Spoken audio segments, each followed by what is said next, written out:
Good day, ladies and gentlemen. I welcome you to yet another interesting episode of our choral music series.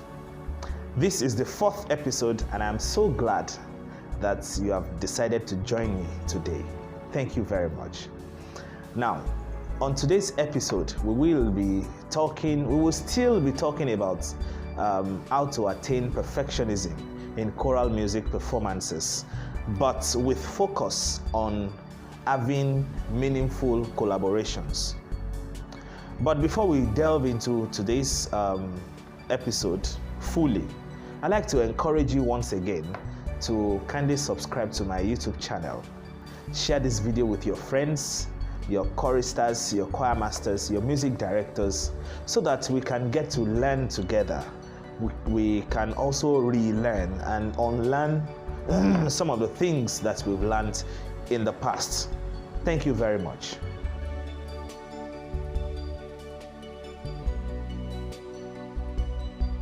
Now, so like I said earlier, we will be emphasizing on the need for meaningful and fruitful collaborations. Now, there is a saying that alone we can do so little, but together we can achieve so much. Now, I strongly believe that one of the reasons why the choral music scene of this part of the world has still not grown to that level that we all want it to be is because we like to do things by ourselves. So, this is what I mean.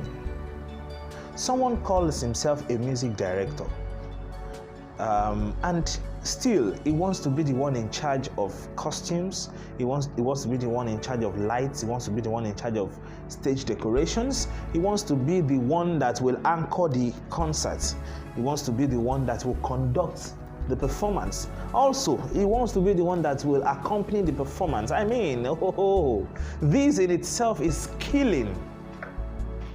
You know, some people refer to themselves as perfectionists.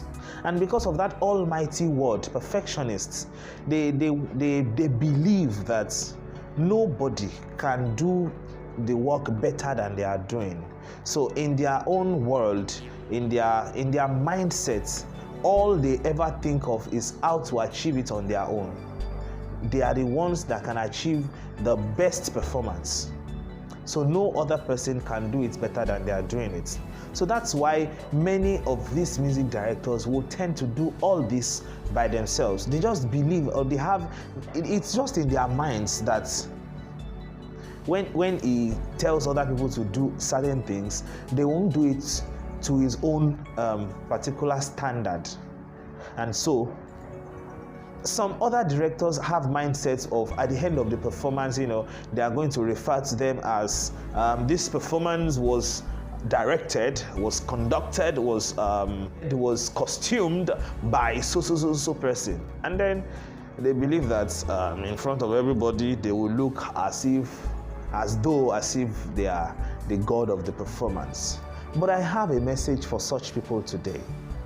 My brother, my sister, you will soon kill yourself.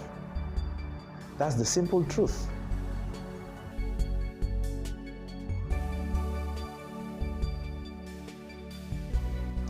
You see, God created everyone with their own unique gifts and talents. And all of us, we have our own strengths and we have our own weaknesses. Therefore, as a music director, it is important to know how to play on people's strengths. Collaborate with sound engineers to handle the sound of your performance. Collaborate with lighting and stage decorators to handle this aspect of the performance. Look for someone who will anchor the event. You don't have to necessarily be the one to do all these things. All you have to do as a music director is to assume the managerial role. Make sure that the works that you have given to each of these people, they are doing it to the best of their abilities.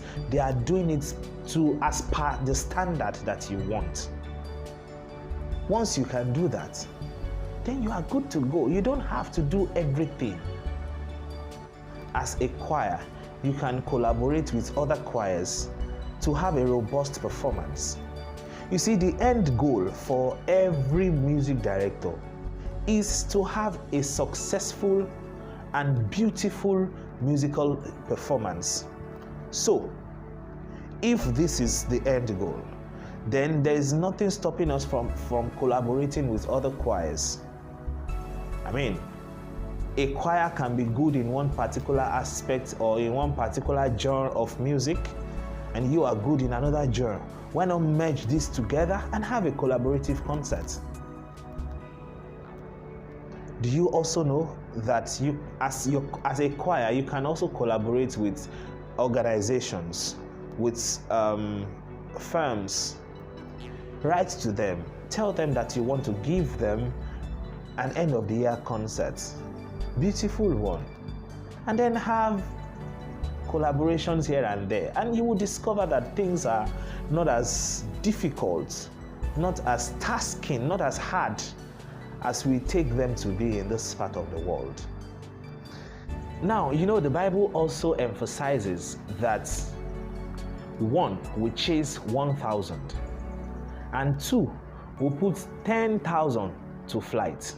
Now imagine two putting 10,000 to flight. What will 5, 6, 7, 8, 10, 15 now do? They will do the unthinkable. That's aside. Now there's this saying that I heard from Mo Abudu some time ago. She said, and I quote, it is better to own 10% of what works than owning 100% of something that doesn't work at all. In collaboration, what you are invariably doing is that you are leveraging on other people's competencies. Now, I know myself that I'm a good conductor and I can manage people. So, is it not okay for me? Would it not be okay for me to get someone who is good at anchoring concerts to anchor my concerts? Will it not be good for me to get someone who is good in sound engineering to handle my sound? And so on and so forth. Now, imagine me getting other people doing all this, who are professionals in their own fields, doing all this just to achieve success in one concert. Collaboration gives birth to synergy. All of us will come together to synergize our professionalism, to bring all hands on deck to achieve success. It also lessens burdens on individual heads. You will not have to, disturb yourself with some other things. And finally, it gives birth to a beautiful performance. A performance that everyone will be proud of. So, if you're a music director watching me today, I'd like to advise you, kindly collaborate with people. But make sure that in your collaborations, you find the right people to work with, people who have consistently proven to be of good character in the past. Also, remember, and it is compulsory, that you treat them well. The treatment you are going to give to your collaborator, don't say because you are collaborating and you can just talk to anyone anyhow, or you can do anything you like. Treat people well, because there's going to be a next time, whether you like it or not.